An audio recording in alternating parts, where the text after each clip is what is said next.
10-year note yields rally off the lows to end the day back above 290. Earlier in the session, we saw 10-year note treasury yields down about 274. About a week ago, they were at 325. So over that week span, including a holiday on Monday, we saw yields move down 50 basis points on growth and recession fears. And ultimately, we heard from the Fed today through the minutes of the June FOMC minutes, which reversed a lot of that. We'll talk about those minutes in a moment. But ultimately, we saw yields back off those lows, again, back above 290, closing in on 3% to close the day.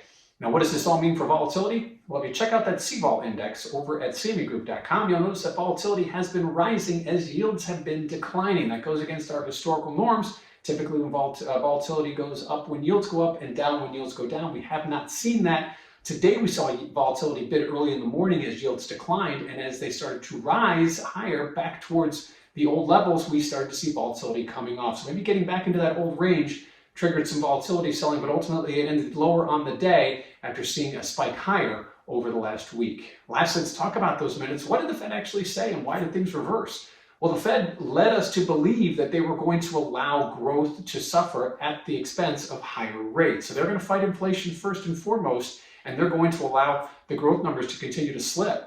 Last week, we got the Atlanta Fed GDP estimate for second quarter at negative 2%. We get the next update to that on Thursday. It'll be interesting to see after the numbers that we've had if that number reverses any. But clearly the Fed is focused on inflation, and if they are focused on inflation, it remains elevated, and that means they're going to be raising rates as aggressively as we had priced in a few months ago, and not necessarily as things have changed over the last several weeks. So ultimately, 10-year note yields, after seeing a low of 274 after trading 3.25 a week ago, get back up above 290 to middle part of the week as we have claims tomorrow. We'll get that ADP number. And don't forget, Friday's non-farm payroll.